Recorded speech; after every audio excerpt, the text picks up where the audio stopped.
Beloved God, help us all to love you more and more, and more and more, and still yet more, till we become worthy of union with you, and help us all to hold fast to Baba's Dharma till the very end. Avatar Meher Baba ki Jai. Avatar Meher బాబాకి జై. ప్రీతం మెహర్ బాబా, నీవు ప్రసాదించిన ప్రవచన సారము గ్రహించవలసిన తీరులో గ్రహించి సదవగాహన చేసుకొని వాటిని మా జీవనములలో ఆపాదించుకొని నిజాయితీ తోడను నిర్మల ప్రేమ తోడను వాటిని ఆచరించులాగున మా అందరినీ ఆశీర్వదించు. అట్టి ఆచరణీత జీవన శైలిలో జీవించినట్లు మా అందరినీ అనుగ్రహించు. అవతార్ మెహర్ బాబా కి జై. అవతార్ మెహర్ బాబా కి జై. అందరికీ ప్రేమ పూర్వక జై బాబాలు. బాబా తారకృష్ణుడు ఆది నారాయణుడు ఈరోజు కూడా మనకి ఆయనతో సహజీవనం సాగించే మహద్భాగ్యాన్ని కలిగించారు. ఆ సనాతనులకి, ఆ సర్వోన్నతులకి మనందరి తరఫున, ప్రపంచ భక్త కోటి తరఫున శత సహస్ర కోటి పాదాభివందనాలను అర్పించుకుందాం. ఇందులో భాగంగా మనం ప్రభు చరిత్రం 11వ భాగంలో 4717వ పేజీలో లాస్ట్ పేరా, అంటే లాస్ట్ బట్ వన్ మనకు కాపుకున్నాం. ఇప్పుడు గతంలోనూ ఇప్పుడు కూడా నా సందేశం అన్నటువంటి ఆ పేరా నుంచి శ్రీనుబాబు చదువుతారు. జాగ్రత్తగా ఏకాగ్రత వినండి. అవతార్ మెహర్ బాబాకి జై. అవతార్ మెహర్ బాబాకి జై. గతంలోను ఇప్పుడు కూడా నా సందేశం దివ్య ప్రేమను గురించే ఉంటుంది. ఎవరైతే హృదయపూర్వకంగా భగవంతుడిని ప్రేమిస్తారో వారు చిట్ట చివరికి ప్రియతముడైన భగవంతునిలో తమ ఉనికి కోల్పోయి శాశ్వతమైన దైవీ జీవనంలోకి, అంటే ఎటర్నల్ లైఫ్ ఆఫ్ గాడ్ లోకి ప్రవేశిస్తారు. ఇది మీకు అర్థం కాదు కాదు అయినప్పటికీ కూడా హృదయపూర్వకంగా భగవంతుణ్ణి ప్రేమిస్తారు అన్న మాట బాబా వాడారు.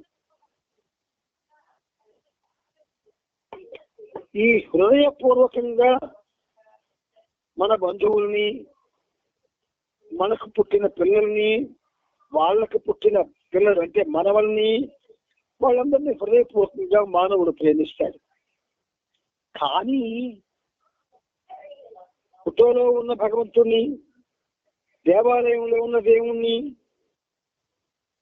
హృదయపూర్వకంగా పూజించడం ఈ మానవుడికి తెలియదు. అందువల్ల హృదయపూర్వకం అంటే మనకి డెఫినేషన్ తెలియాలి కదా. What is the meaning of heartful? Heartful అంటే ఒకసారి ఆ నామస్మరణ ఉచ్చరించినంత మాత్రాన సమస్తాన్ని మనం మర్చిపోవాలి. సమస్తాన్ని మర్చిపోవాలి. ఆ ప్రభు యొక్క ఆ సుందర వదనారవిందం, ఆయన యొక్క చేష్టలు, ఆయన యొక్క సందేశాలు, ఆయన యొక్క చరిత్ర మాత్రమే మన బుర్రలో ఉండి ఇంకేమీ లేకుండా మనం కానీ ప్రేమిస్తే అది హృదయపూర్వక భగవంతుణ్ణి ప్రేమించడం అవుతుంది. అలా ఎవరైతే చేయగలుగుతారో వాళ్ళు చివరికి అంటే పూర్తిగా సమస్త బంధనాలు కోల్పోయి, సమస్త సంస్కారాలు నాశనం అయిపోయి, పూర్తిగా భగవన్మయమైనటువంటి దేహంతో సిద్ధంగా ఉంటారు. అటువంటి వాళ్ళు తమ ఉనికిని కోల్పోతారు ఈ భూమి మీద. అప్పుడు ఎటర్నల్ లైఫ్ ఆఫ్ గాడ్, శాశ్వత దైవీ జీవనంలోకి ప్రవేశిస్తారు అని అర్థం. ముందుకెళ్ళినానా? 1954లో ప్రజాదర్శన కార్యక్రమంలో బాబా ఒక వృక్షానికి ఉన్నట్లు ప్రేమకు కూడా కొమ్మలుంటాయి. హృదయపూర్వకమైన ఆరాధన, హోల్ హార్టెడ్ డివోషన్, పరిపూర్ణమైన అహింస, పర్ఫెక్ట్ నాన్ వయలెన్స్, నిండైన నిస్వార్థ సేవ, పర్ఫెక్ట్ సెల్ఫ్లెస్ సర్వీస్, స్వీయ సుఖాలను తృణీకరించడం, సెల్ఫ్ డినైల్, ఆత్మత్యాగం, సెల్ఫ్ సాక్రిఫైస్, ఆత్మ పరిత్యాగం, సెల్ఫ్ రెనౌన్సియేషన్, సత్యం అంటే ట్రూత్, ఆత్మనాశనం, సెల్ఫ్ ఎన్హిలేషన్ అనేవి ఈ కొమ్మలు. గొప్ప కొమ్మల గురించి బాబా చెప్పారు. ప్రేమకు కొమ్మలు ఉంటాయట, కొమ్ములు కావు, కొమ్మలు. అవి కొమ్ములు అయితే బాగుండు, మనం ఏనాడో బాగుపడిపోతాం. అంతేత వృక్షానికి కొమ్మలు ఉంటాయి, ప్రేమకు కూడా ఉంటాయి అన్నారు. అందువల్ల ఆ కొమ్మలు ఏమిటట?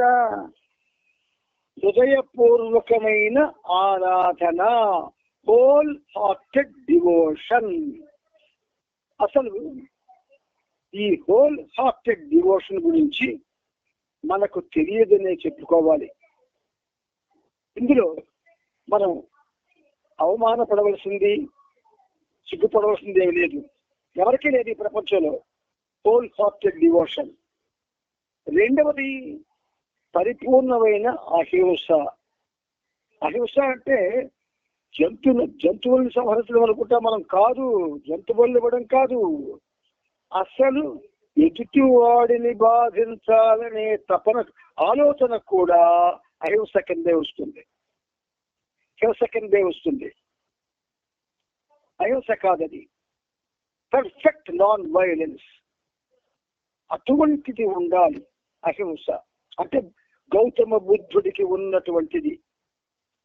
నెక్స్ట్, నిండైన నిస్వార్థ సేవ, పర్ఫెక్ట్ సెల్ఫ్లెస్ సర్వీస్. అది మనం మేరు బాబా ప్రేమికులు ఎవ్వరూ కూడా చెయ్యడం లేదు. పర్ఫెక్ట్ సెల్ఫ్లెస్ సర్వీస్ అంటే నిండైన నిస్వార్థ సేవ. ఇది మన మేరు బాబా ప్రపంచంలో అలవడలేదు. నెక్స్ట్, స్వీయ సుఖాలను తృణీకరించడం, సెల్ఫ్ డినయల్. నేను అనే భావన మనందరికీ ఉన్నది, లేదు అనడానికి లేదు. ఆ నేనుకి చాలా అంటుపెట్టుకొని, చాలా దగ్గరగా అంటుపెట్టుకొని, ఆ నేనులో అనేకమైనటువంటి కోరికలు, స్వార్థపరమైన ఆలోచనలు, దుష్టపరమైన ఆలోచనలు, కామ క్రోధ లోభాల చేత వేరే పంపబడి వచ్చే ఆలోచనలు, ఇలాగా చాలా ఉంటాయి. అలాంటప్పుడు మనం నిస్వార్థ సేవ చేయగలమా? స్వీయ సుఖాలను తృణీకరించగలమా? ఇది విషయంలో కూడా మనం ఎవరు కూడా ఆలోచించడానికి కూడా లేకుండా అయిపోయాము. ఇక ఆత్మత్యాగం, సెల్ఫ్ సాక్రిఫైస్. నువ్వు ప్రత్యక్షం అవ్వాలి, నేను నీకు ప్రత్యక్షం అవ్వాలంటే తన నరుక్కో అని ఒక ఆలోచన కానీ ఇంటర్నల్ గా వస్తే వెంటనే రాక్షసులు నరికేసేవాడు ఆ భగవంతుడు వచ్చేవాడు. నీకో నాకో రాత్రి పడుకున్నప్పుడు బాబా కనబడి, నువ్వు కానీ బుర్ర తెల్లవారుసాకి నరుక్కుంటే నేను నీకు కనబడి మోక్షం వస్తానంటే, నువ్వు కనబడకపోతే మాని కానీ, నువ్వు రాకపోతే మోక్షం వస్తే ఇవి మాని కానీ తల నరుక్కోలేం బాబా అని. ఇక ఆత్మ పరిత్యాగం, సెల్ఫ్ రెనౌన్సియేషన్. మనల్ని మనం పోగొట్టుకోవడం. ఎలా పోగొట్టుకుంటాం?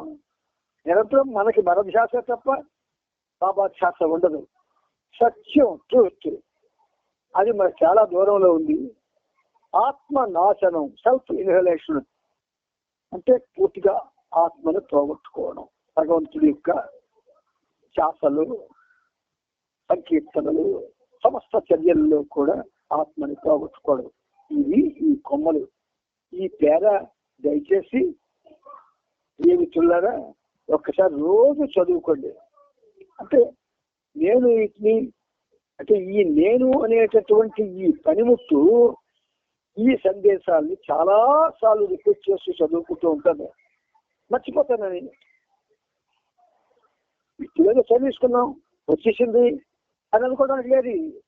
అందుకని రిపీటెడ్ గా ఇవి మనం చదువుతూ ఉండాలి. నాన్న ముందుకెళ్ళు. సంతులు సాధకులకు తెలిసిన యోగ ప్రక్రియలన్నీ ఈ ప్రేమ నుండి రూపుదిద్దుకున్నవే. ఈ ప్రేమ యొక్క అత్యంత ఉన్నతమైన అంశం ప్రీతముని ఇచ్ఛకు సంపూర్ణ శరణాగతి పొందడం. అంటే ఎట్టి పరిస్థితిలోనూ ప్రీతముని ఇచ్ఛకు అనుగుణంగా పరిపూర్ణ విధేయతను పాటించడం. ప్రేమలోని ఈ సర్వోన్నత అంశం ప్రేమనే అధిగమిస్తుంది. అంటే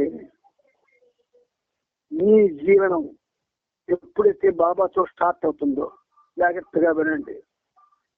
ఏ రోజైతే నీ జీవనం మెహర్ బాబాతో స్టార్ట్ అవుతుందో ఆ రోజు నుంచి నువ్వు నీ జీవనాన్ని అంతవరకు గడిపిన జీవనాన్ని మర్చిపోయి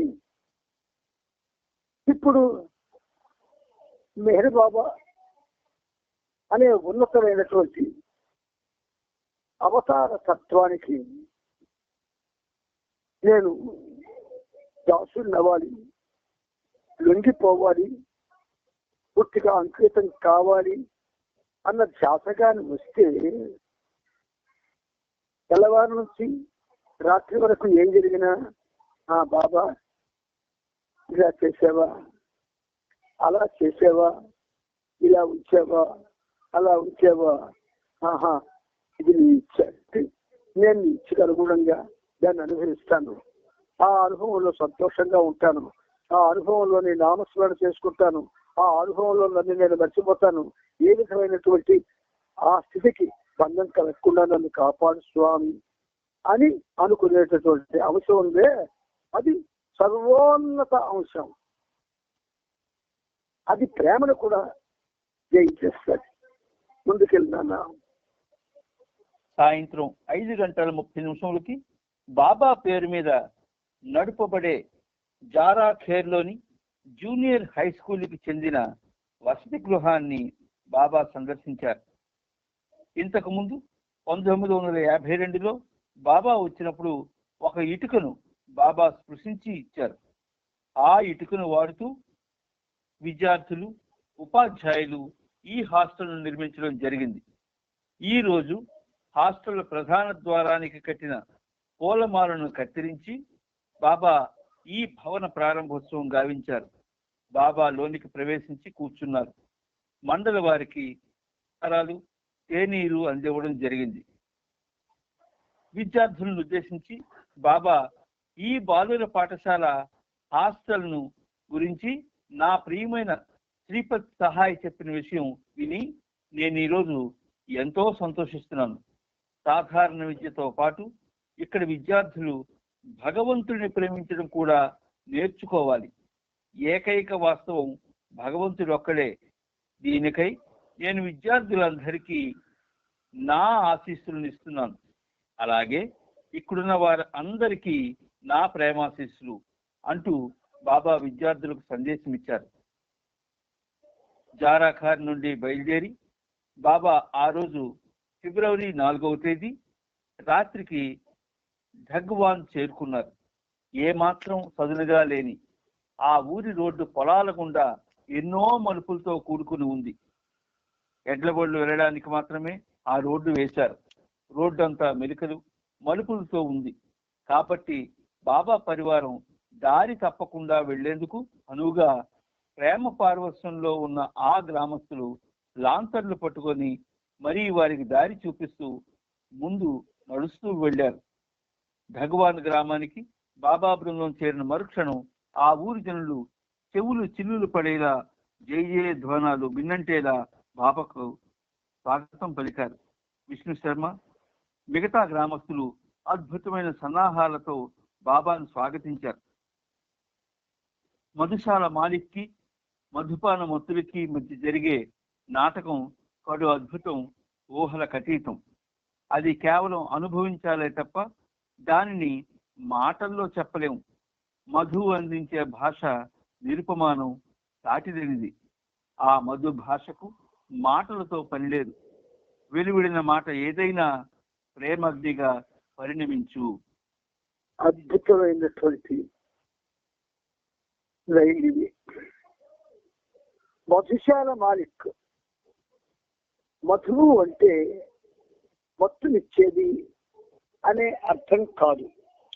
మధువు అంటే మరొక అర్థం మరిపించేది అనే అర్థం కూడా ఉంది.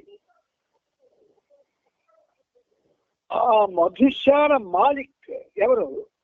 మన ప్రభు అవతార్ మెహర్ బాబా.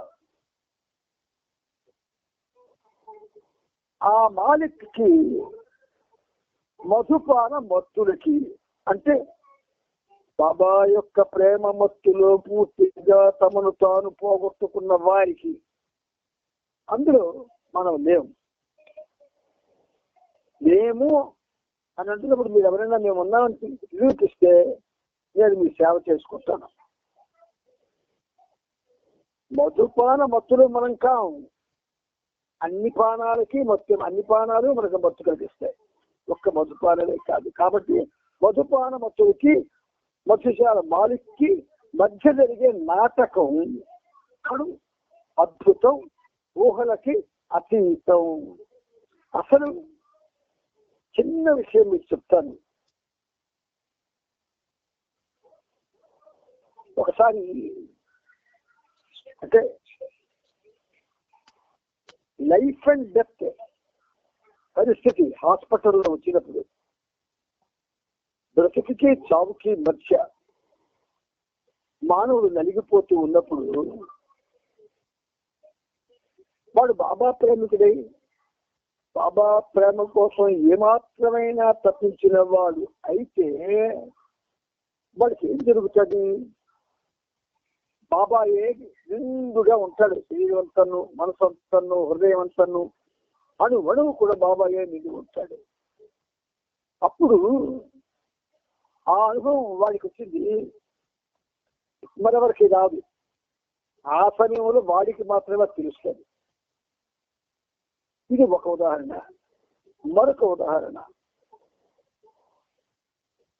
ఒక నూతిలో పడిపోయాడు ఒక బాబా ప్రేమికుడు. నేను ఒక బాబా ప్రేమికుడు కుమారుడు, కొంచెం ఊహ తెలిసినవాడు. వాడు బాబా అంటే ఇష్టపడ్డవాడు. వాడు లోపల మునిగిపోతూ బాబా బాబా బాబా అనుకుంటున్నప్పుడు వాడి అణువు బాబా నిండిపోతాడు వాడికి తెలియకుండా. ఇది రెండవది. మూడవది, ఒక స్త్రీ ప్రసవం అవ్వడానికి హాస్పిటల్లో అడ్మిట్ అయినప్పుడు డాక్టరు బిడ్డ అర్థం తిరిగిందండి, ఏమైనా మేము ఆపరేషన్ కోసం ప్రయత్నిస్తే ఆమె బిడ్డలో, ఆమె కడుపులో ఉన్నటువంటి బిడ్డతో పాటు పేగులు కూడా బయటకు వచ్చే ప్రమాదం ఉంది, మమ్మల్ని ఏం చేపట్టారు? చేసేయమంటే మీ రిస్క్ మీద మేము చేస్తామంటారు. ఆ గర్భిణి బాబా ప్రేమికులు అనుకోండి, బాబా అంటే ఇష్టం అనుకోండి. వెంటనే ఆవిడ, బాబా నాకు ఒక మంచి అవకాశాన్ని ఇచ్చాము, ఇప్పుడైతే నీ నామం చేసుకొని నేను చావును ఆహ్వానించను, కానీ నువ్వు ఇలాంటి పరిస్థితుల్లో పెట్టావు కాబట్టి నా మస్తిష్కంలో నువ్వు ఉన్నావు కనుక ఇప్పుడు చంపి చచ్చిపోయినట్టు చేయి. నేను నిన్ను బాబా మెహర్ బాబా మెహర్ బాబా మెహర్ బాబా మెహర్ బాబా మెహర్ బాబా అని అలవాటు వచ్చి చచ్చిపోతాను అంటాడు. ఇది మూడవది. అంటే ఇలాంటి ఉదాహరణలు చాలా చెప్పొచ్చు మీకు. ఊహలకు అతీతం అన్నారు కదా, అది ఊహలకు అతీతం అంటే అది అనుభవించాలే తప్ప మాటల్లో చెప్పలే. అంటే ఇలాంటిది మన శ్రీనుబాబు కూడా జరిగింది. యాక్సిడెంట్ లో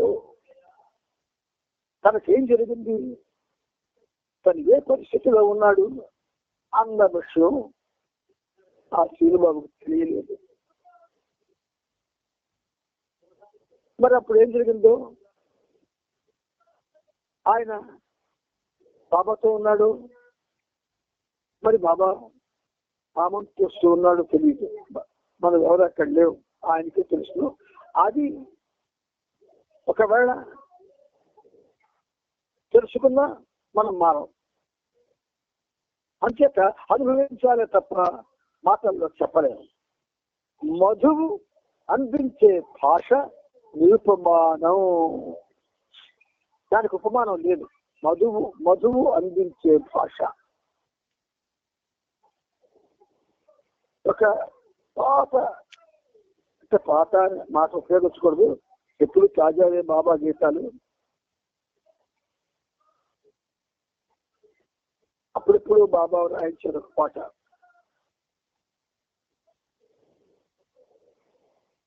నీ ప్రేమ మధువు, నీ ప్రేమ మధువు అందింది గాని, నీ ప్రేమ మధువు అందింది గాని, రవాత కూడా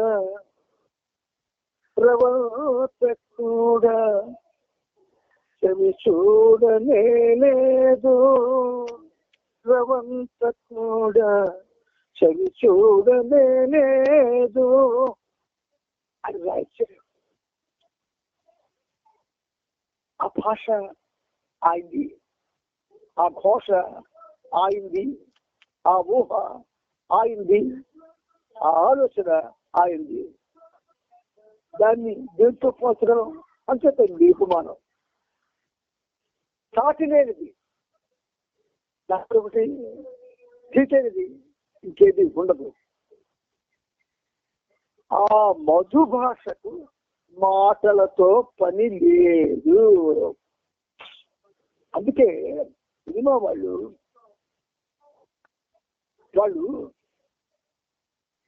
గమ్మత్తైనటువంటి సన్నివేశాలు చూపిస్తారు. ఒక స్త్రీ ఒక పురుషుణ్ణి నచ్చిన, ఒక పురుషుడు ఒక స్త్రీని నచ్చిన, ఆ నచ్చుట అనేటటువంటి ఆ ఇష్టంలో, నచ్చుట అనే ఇష్టంలో వాళ్ళిద్దరూ ఉండరు.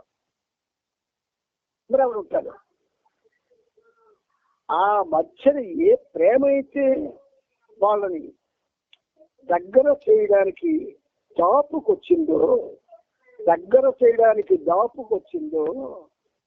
అది వచ్చిందని సంగతి కూడా వాళ్ళకి తెలియదు. కానీ ఒకరినొకరు చూసుకొని అలా ఉండిపోతారు బొమ్మల్లా. అంచేత అక్కడ మాటలు ఉండవు, నవ్వు ఉండదు, చూపు మాత్రమే ఉంటుంది. ఎవరో ఒక సినిమాకి ఒక చాలా పాత గీతంలో కనులతో కలబడితే ఆ తగవుకు ఫలమేమి అని రాస్తాడు. ప్రశ్న అడుగుతాడు. మనం సినిమా చూస్తాం, టీవీ చూస్తాం, వాళ్ళంతా కూడా చాలా అద్భుతమైన విషయాలు రాస్తారు, పాడిస్తారు. మనం ఆ లోతుల్లోకి వెళ్ళాం, సీరే కనబడుతుంది మనకి. దానికి జవాబు కూడా చెప్పబడుతుంది. కన్నులతో కలబడితే ఆ తగవుకు ఫలమేమి, కలలే ఎంత చూడండి. ఆ మధుభాషకు మాటలతో పని లేదు. వెలువడిన మాట ఏదైనా ప్రేమాగ్నిగా పరిణమించు. మరింకొక విధంగా అది రూపులు దాల్చదు. ప్రేమ అగ్ని కింద రూపు దాలుస్తుంది. ఈ కవిత్వం సూఫీ కవిత్వం. సూఫీ కవులు చాలా ఉన్నతమైన వాళ్ళు. భగవంతుడిని నిరంతరం చూస్తూ ఉంటారు వాళ్ళు, సూఫీ కవులు. అందుకే సూఫీ కవులు ప్రేమను మధువుతో పోలుస్తారయ్యా అని మెహస్లీ కలవనొచ్చుక గజలు వచ్చింది. ఇవన్నీ మీరందరూ ఏమనుకుంటారంటే ఈ పనిముట్లు రాసేస్తుంది అనుకుంటున్నారు. కాదు, ఆయన ప్రేమ రాయిస్తుంది. ఆ ప్రేమలో ఉన్న మాధుర్యం రాయిస్తుంది. ఆ ప్రేమలో ఉన్న తపన రాయిస్తుంది. ఇది మీరు తెలుసుకుంటే పాటని పాటగా కాక ఒక చక్కని రాసబాటగా తీసుకుంటారు. మీకు అందుకే ఈ పాటల్లో ఇంత గొప్ప అర్థాలు ఉన్నా సరే లోతుల్లోకి వెళ్ళనందువల్ల మాట వరకే పరిమితులైపోతున్నారు 190 మంది. ఎందుచేత ఇక్కడ కూడా క్వశ్చన్ చెప్తాను మీకు, అంటే సుధారణ మీకు అర్థం అవ్వాలి సుమా. ఒక స్త్రీ అందంగా ఉంది, సాధారణ బట్టలు వేసుకొని, అంటే సాధారణం అంటే చాలా తమకబారు బట్టలు వేసుకొని బయటకు వచ్చింది. మరొక స్త్రీ చాలా, ఈవిడ ఎంత అందంగా ఉందో అందుకు విరుద్ధంగా ఉంది, కానీ చాలా కాస్ట్లీ బట్టలు వేసుకొచ్చింది. ఎవరు మన కంటిని ఆకర్షిస్తారు? ముందు ఒక్కసారి ఆలోచించండి. ప్రేమని ప్రేమిస్తున్నామో లేదో అన్న ప్రశ్నకి ఇప్పుడు సమాధానం వస్తుంది మనకి. మీరే చెప్పుకోండి, నేను మీకు చెప్పని విషయం. కనుక నాన్న ముందుకెళ్ళు. మధుశాల నుండి మెహర్ బాబా వాస్తవ ప్రపంచంలో ప్రసాదమును పేర ప్రేమ మధువును గిన్నెలు నిండుగా మధుపాన ప్రియులకు అందించారు. ఆ ప్రభువు అందించేవి అరటిపళ్ళు, మిఠాయిలు, ఫలాలు మాత్రమే కావు. అవి జీవితం అనే ఉనికిని అస్తిత్వంగా మార్చగలిగే అసలైన ప్రేమ మధువు. జై బాబా.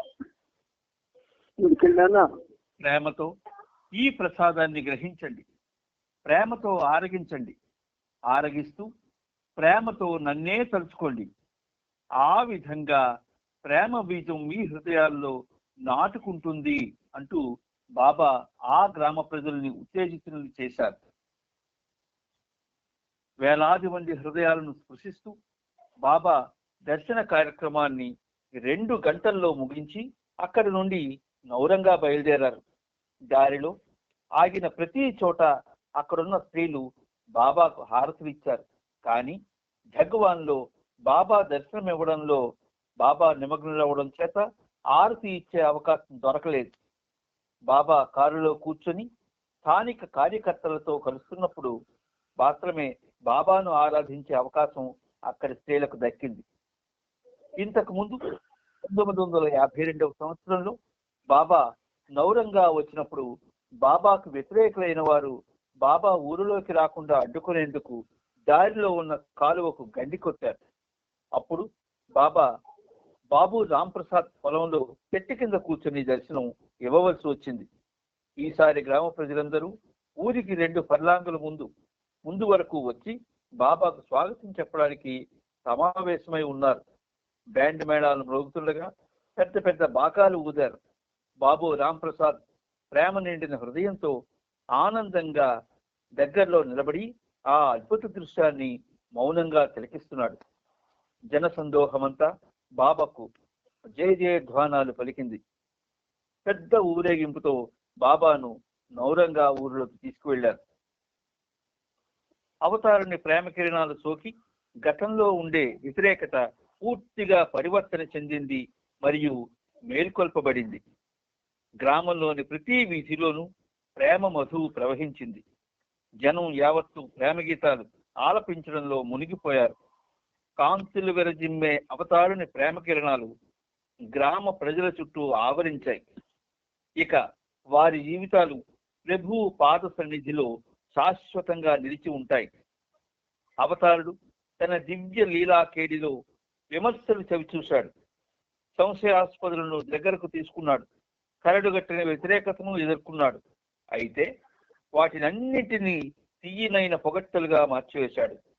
మొదట్లో అజ్ఞానం, అంధకారం ఈ ప్రాంతమంతా అలుముకొని బాబా దివ్య ప్రకాశాన్ని మరుగుపరిచినా చివరికి ప్రచండమైన ఆ కాంతులు బయటకు చొచ్చుకొని నౌరంగాను ఇతర గ్రామాలన్నింటినీ వెలుగులతో ప్రకాశింపజేశాయి.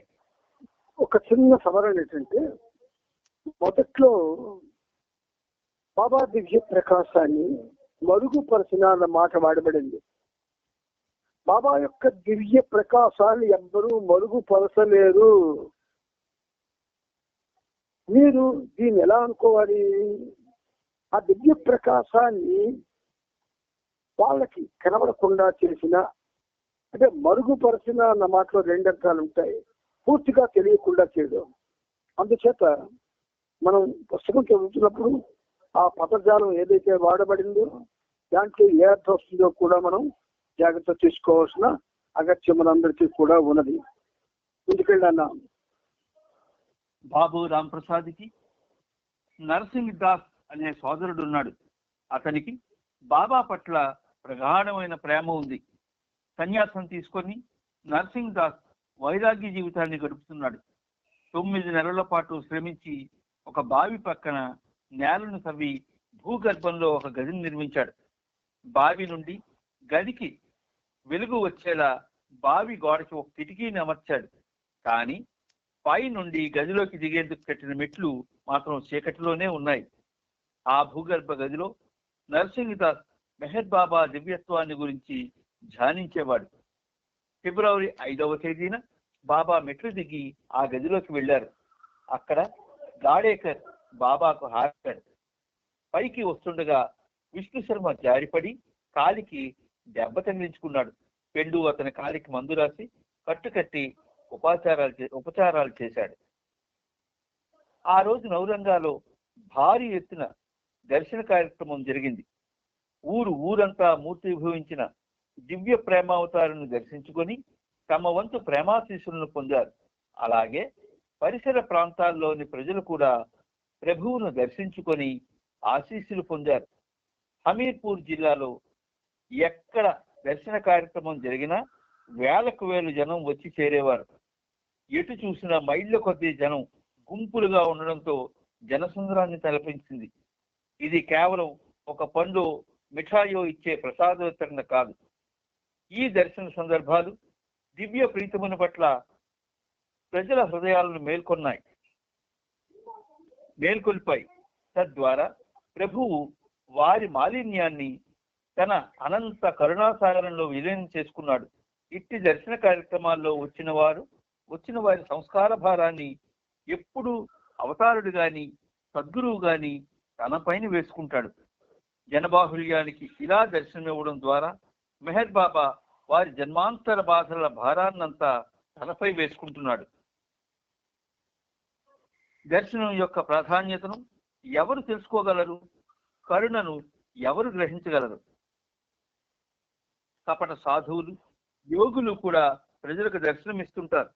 వారు కూడా ప్రసాదం పంచిపెడతారు. భగవదనుభవం పొందిన గురువుల వలె బయటికి నటిస్తూ ప్రజలకు తమ ఆశీస్సులను కూడా ఇస్తుంటారు. కానీ వారు దివ్య ప్రేమ మధువును మాత్రం అందివ్వలేరు. ఇతరుల సంస్కార భారాన్ని తమ పైన వేసుకోలేరు. అలాగే భగవంతుడనే అనంత చైతన్య సాగరంలో లీనమయ్యేలా ఎవరికీ సహాయపడలేరు. మెహర్ బాబా విషయంలో ఈ దర్శన కార్యక్రమం భరించరాని బాధతో కూడింది. ప్రేమతో తన వద్దకు చేరిన ప్రతి వ్యక్తి యొక్క మంచి చెడు సంస్కారాల భారాన్నంతటినీ తన పైన వేసుకోవడంలో బాబా అనుభవించేది తీవ్రమైన బాధే.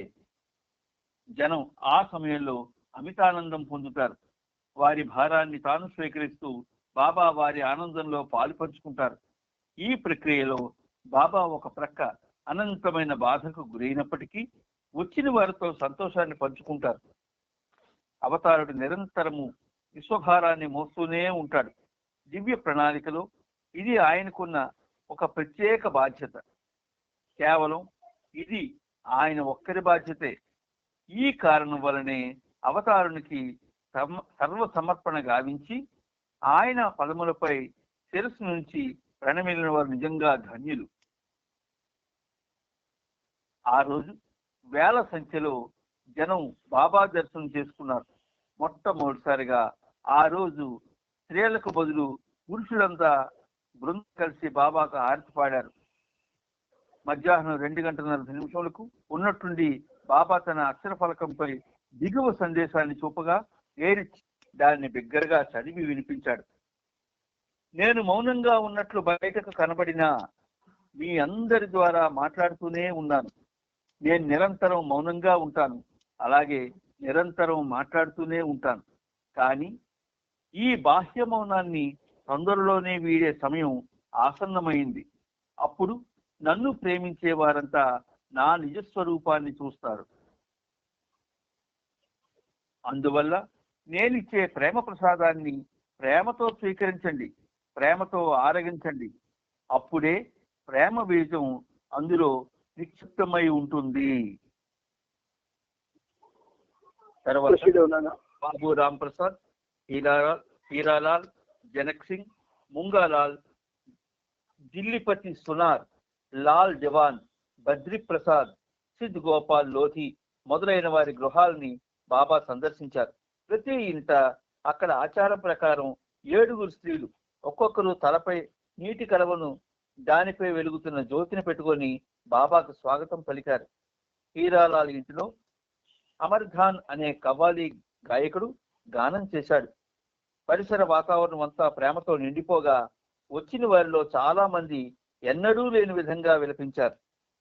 కొంతమంది ప్రేమికుల ఇళ్లను సందర్శించే కార్యక్రమం ముగిసిన తరువాత బాబా కారులో ఊరంతా తిరిగారు. దారిలో కొద్దిమంది స్త్రీలు హారతి ఫలాలతో ఎదురు చూస్తుండడాన్ని బాబా గమనించారు. వారిని నిరుత్సాహపరచడం ఇష్టం లేక బాబా తన కారును ఆపించేవారు. ఆ తరువాత బాబా నడుచుకుంటూ వెళ్లి చాలా మంది స్త్రీలకు తనకు హారతి ఇచ్చే అవకాశం కలుగజేశారు. అవతార్ మెహర్ బాబా ప్రభువు వేయించేశారు అన్న ఆ గ్రామ ప్రజల నినాదానికి అనుగుణంగా ఆకాశం కూడా పైన ఊయల్లా ఊగినట్లు అనిపించింది. అదే రోజు ఫిబ్రవరి 5వ తేదీ సాయంత్రం 5 గంటలకు బాబా నౌరంగా నుండి రథ్ అనే ఊరికి బయలుదేరారు. బాబా నౌరంగా నుండి బయలుదేరి వెళుతుంటే నౌరంగా ప్రజలు ఒక్కసారిగా కన్నీరు కారుస్తూ విలపించారు. దివ్య ప్రేమ అనే మధువు ఎంత వైభవోపేతమైనదో కదా, ఎంత విలువైనదో కదా. జన్మ జన్మలుగా కఠోర సాధనలు తపస్సులు చేసిన పిదప కొంతమందికి కేవలం మధువు యొక్క ఒకే ఒక్క బిందువు దొరకగా ఆ మధువును గ్రోలి మత్తులో మునిగిపోయారు. మధువు యొక్క ప్రతి బిందువులోనూ ప్రేమ మహాసాగరమే దాగి ఉంది కదా.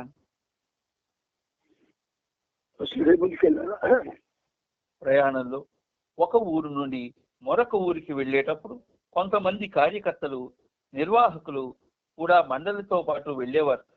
హమీర్పూర్ లో ఉన్నప్పుడు కేశవ్, పుకార్ మరికొంతమంది నిరంతరం బాబాతో పాటు ఉన్నారు. సాయంత్రానికి బాబా రథ్ చేరుకున్నారు. గయా ప్రసాద్, గౌరీ శంకర్ వైద్య తదితరులు బాబాకు ప్రేమపూర్వకమైన స్వాగతం పలికారు. బాబాకు పరివారానికి కలిపి ఖరే ఒక ధర్మశాలలో బస ఏర్పాటు చేశారు. కానీ బాబా ఈ విషయంలో సంతోషంగా లేరు. రాత్రిళ్ళు ఏకాంతంగా ఉండి ఎటువంటి శబ్దాలు లేకుండా ప్రశాంతంగా ఉండే ప్రదేశంలో ఉండేందుకు తాను ఇష్టపడతానని బాబా ఇంతకు ముందే సూచించడం జరిగింది.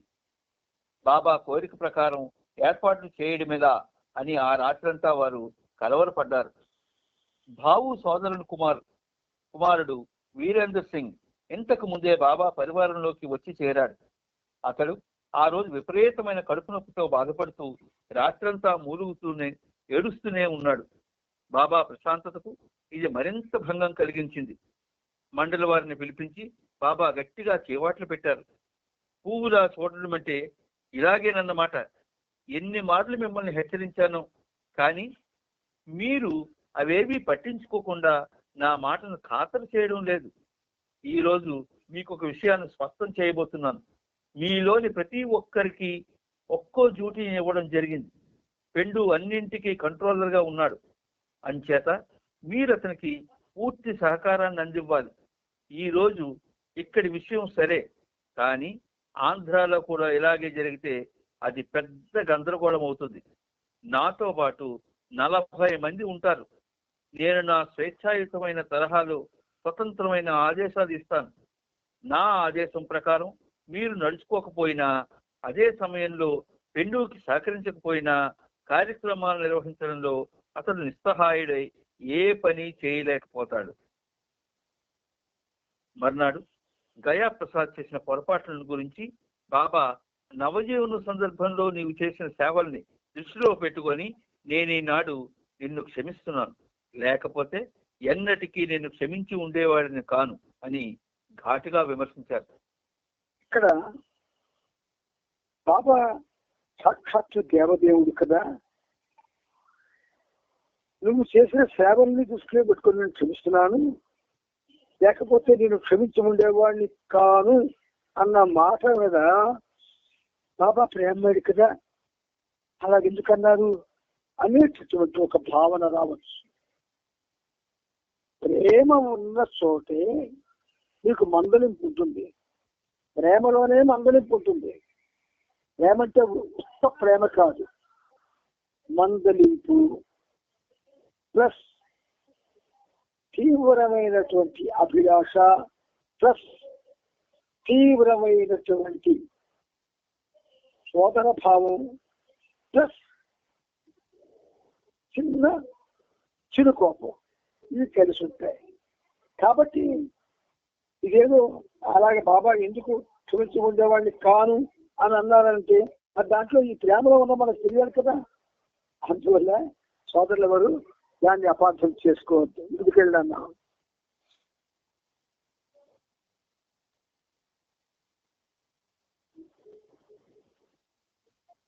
నాన్న ఒక్క నిమిషం.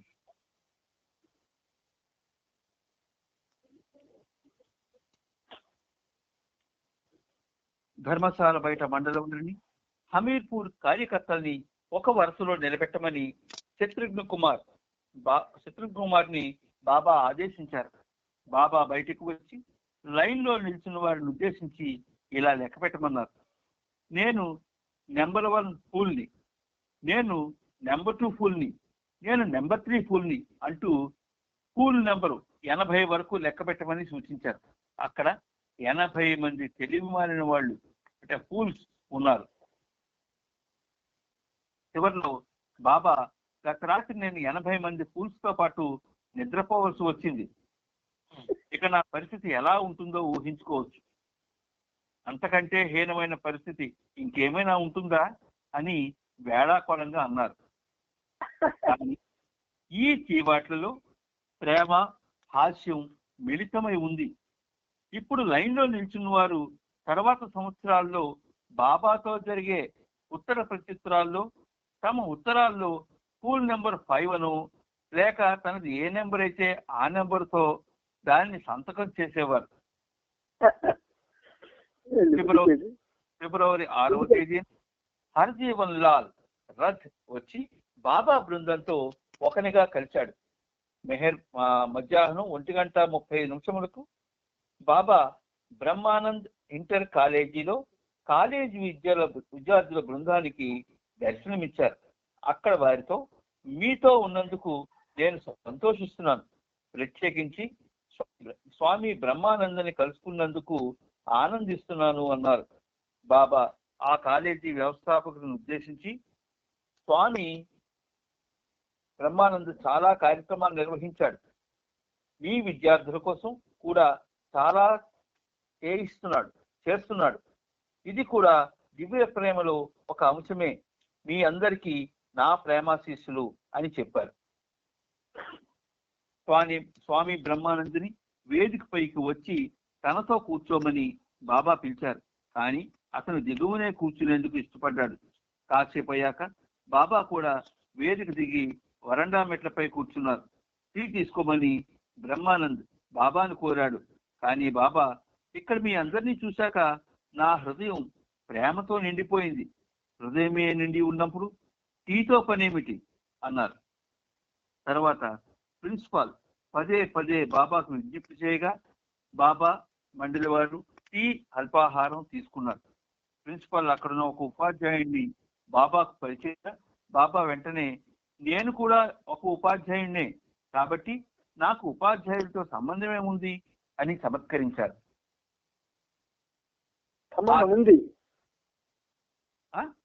సంబంధం ఉంది అని చమత్కరించారు. ఆ తరువాత మధ్యాహ్నం రద్దులో ప్రజాదర్శనం ఏర్పాటైంది. మధ్యాహ్నం 3:05 బాబా ఈ దిగువ సందేశాన్ని చెప్పి వ్రాయించారు. నేను అత్యంత ఉన్నత స్థితి నుండి మీ స్థాయికి దిగి వచ్చాను. అందుచేత నన్ను మీవానిగా స్వీకరించండి. సహజంగానే మీ అంతటా మీరే నాకు చెందినవారు అవుతారు. మీరు పేదలైతే నన్ను కూడా పేదవానిగా అనుకోండి. మీరు ధనవంతులైతే నన్ను ధనవంతునిగా అనుకోండి. మీరు నిరక్షరాస్యులైతే నన్ను నిరక్షరాస్యునిగా అనుకోండి. మీరు అక్షరాస్యులైతే నన్ను అక్షరాస్యునిగా అనుకోండి. నేను మీ స్థాయికి దిగి వచ్చినందున మీరు మీ స్థాయిలో హృదయపూర్వకంగా నన్ను ప్రేమిస్తే మీరు అత్యంత ఉన్నత అవస్థానమైన నా యథార్థ స్థాయికి, real level of the highest చేరుకుంటారు. ఎందుకంటే అందరిలో ఉన్నది నేనే కదా. ఇక్కడ ఈ మెసేజ్ అంటే ఆయన మనకిచ్చిన అవకాశాన్ని సాధ్యమైనంత వరకు సద్వినియోగం చేసుకోవడానికి మనం ప్రయత్నం చేయాల. నేను అత్యంత ఉన్నత స్థితి నుండి మీ స్థాయికి దిగి వచ్చాను అన్నప్పుడు బాబా బాబా ఆ మాటలు ఆయన ఉన్నత స్థాయి గురించి అనేక సార్లు ప్రస్తావించారు.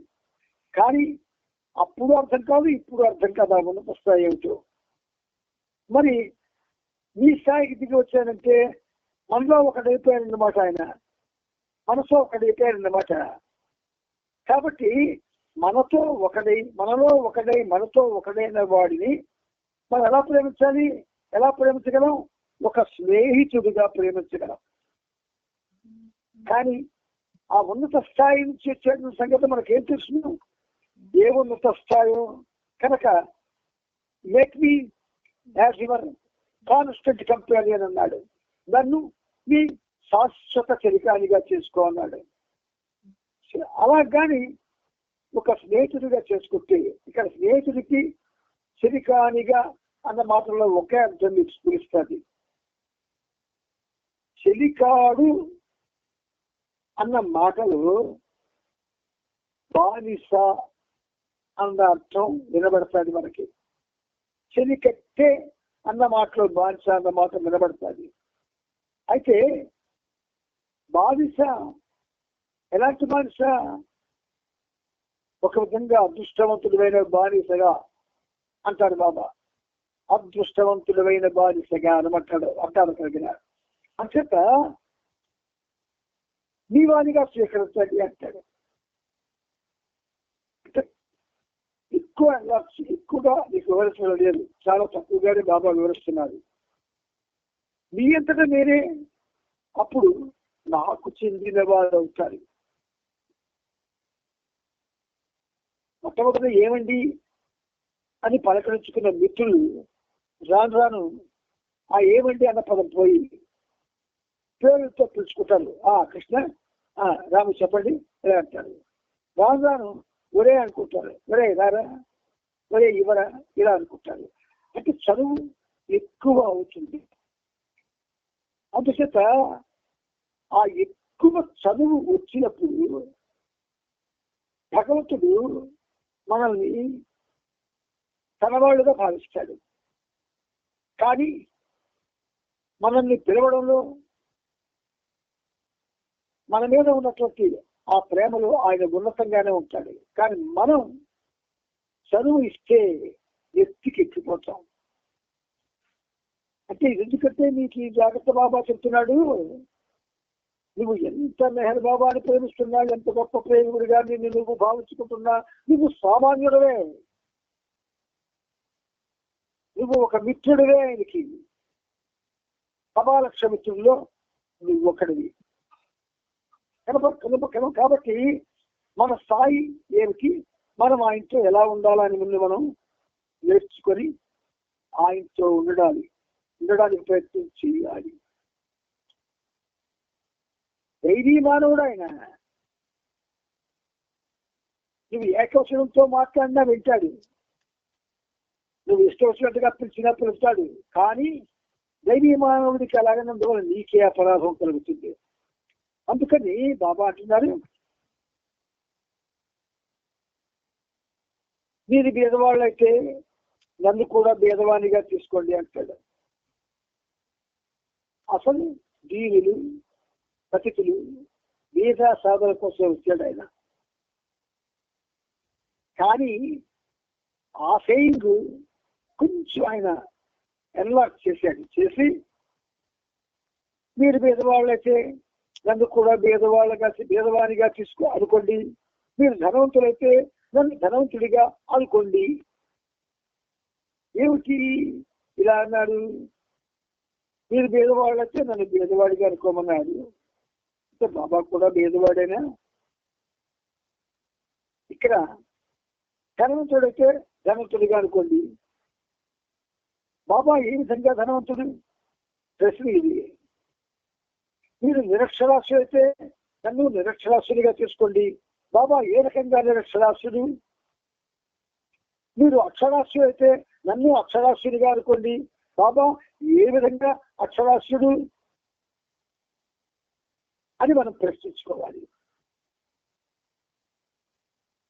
బాబా పేదవాడు కాదు, మనం పేదవాళ్ళవి. ఎలాంటి పేదవాళ్ళవి? భగవత్ ప్రేమ పొందలేని పేదవాళ్ళం మనం. భగవత్ ప్రేమను అనుభవించలేని పేదవాళ్ళం. భగవంతుడి ప్రేమకు నోచుకోని పేదవాళ్ళం మనం. ఆ విధంగా ఆలోచిస్తే ఈ మాటలన్నీ చాలా గమ్మత్తుగా మనకు స్ఫురిస్తాయి. స్ఫురణ అన్నది మనకి ఇచ్చారు బాబా. అది మనం ఉపయోగించుకోవడం ఎప్పుడు. భగవంతుడి మాటలు మనం ఏ విధంగా స్ఫురింపజేసుకోవాలి అని ఏనాడు ఎవరూ ఆలోచించట్లేదు. ఆలోచించండి. ఆలోచిస్తే మీ స్ఫురణలోనే మీకు బాబా దగ్గర అవుతాడు. నీకు అర్థమైంది కాబట్టి లోతులకు వెళ్ళను. ఇక మీ స్థాయికి నేను దిగి వచ్చినందున మీరు మీ స్థాయిలో హృదయపూర్వకంగా నన్ను ప్రేమించండి. ప్రేమిస్తే ఒకవేళ అసలు హృదయపూర్వకంగా ప్రేమించాలంటే ఏమిటి? మీ అందరికీ స్నేహితున్నారు. అంటే స్నేహితులు 2 రకాల వాళ్ళు ఉంటారు బాబా ప్రేమికులకి. ఉద్యోగపరంగా, విద్యాపరంగా, ధనంలో ఉన్న ధనంలో ఒక సమవర్తిగా, లేదా లగ్జూరియస్ లైఫ్ లో సమానుడిగా,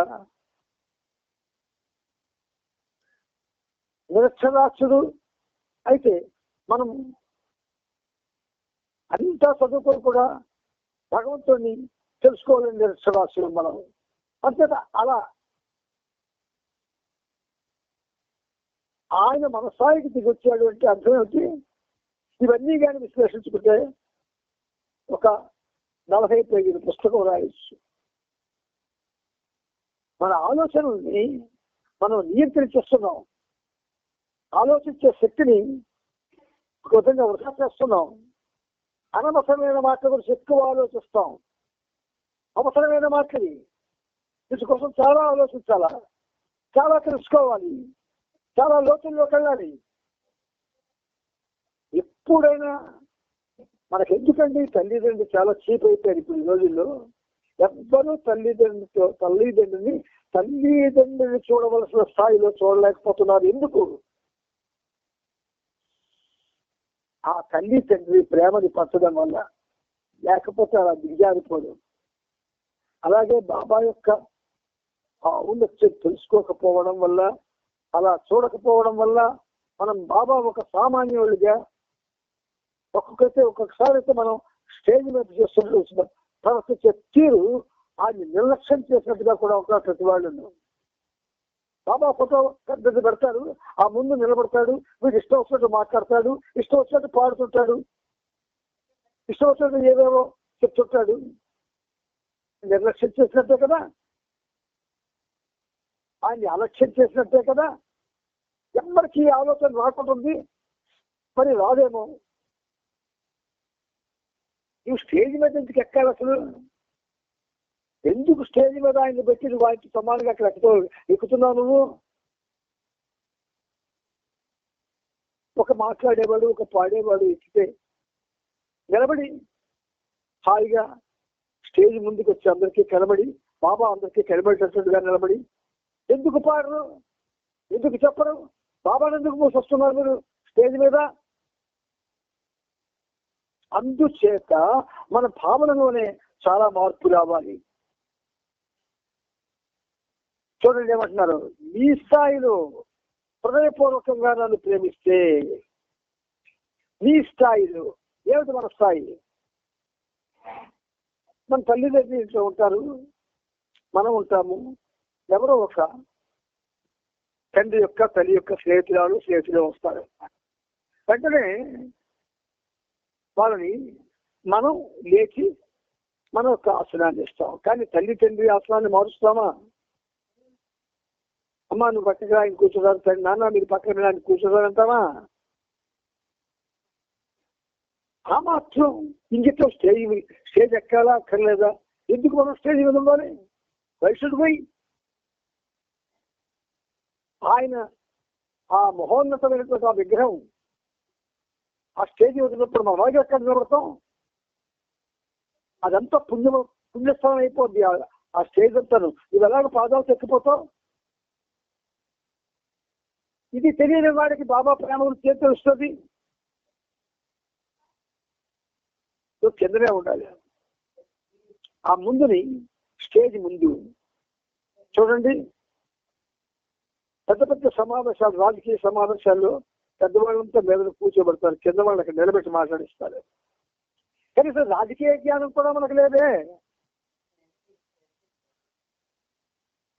ప్రేమంటే మైమరుపా? ప్రేమంటే తిరస్కారమా? ప్రేమంటే అలక్ష్యమా? ప్రేమంటే నిర్లక్ష్యమా? ప్రేమంటే మన ఇష్టమా? కాదు. అందుచేత హృదయపూర్వకంగా ప్రేమిస్తే అలా ప్రేమించిన వాడు జాగ్రత్త పడతాడు. అత్యంత ఉన్నత అవస్థానమైన నా యథార్థ స్థాయికి మనకు తెలియదు. కానీ తల్లి తండ్రినే గౌరవించిన స్థితిలో ఉన్నవాడికి బాబా యొక్క ఉన్నత స్థితి ఎలాగే అర్థమవుతుంది? అర్థం కాదు. తల్లి తండ్రినే అసలు ప్రత్యక్ష దైవాలు అంటారు. పూర్వం తల్లి తండ్రి ప్రత్యక్ష దైవాలు, ఇప్పుడు ప్రత్యక్ష దెయ్యాలు. తల్లి తండ్రి, భర్తకు భార్య దెయ్యం, భార్యకు భర్త దెయ్యము. ఇది మన నవీన నాగరికతలోని విశేషాలు, అర్థాలు, నానార్థాలు. అందుచేత ఇక్కడ మనం బాబాతో ఉంటున్నాం తప్ప ఆయన స్థాయి తెలుసుకొని ఉండడం లేదు. ఆయన ఏది మన నుంచి కోరుకుంటున్నాడో తెలుసుకొని ప్రవర్తించడం లేదు. ఏది ఆశిస్తున్నాడో తెలుసుకొని ప్రవర్తించడం లేదు. అందుకే ప్రేమకు దూరం అయిపోతున్నాం, బాధలకి కష్టాలకి లోనైపోతున్నాం. ఇది గుర్తించండి సోదరులారా. మీరు ప్రియమిత్రులారా అని మీకు పిలవడంలో ఉద్దేశం ఏంటంటే, ఆయన్ని ప్రేమించిన వాళ్ళు ప్రతి వాళ్ళు ప్రియమిత్రుడే, ప్రియమిత్రురాలే. కనుక మీరు ముందు ఇప్పటికైనా ఆయన స్థాయి ఏమిటో మన స్థాయి ఏమిటో తెలుసుకోవడం చాలా అవసరం. అందుకని అందరిలో ఉన్నది నేనే కాబట్టి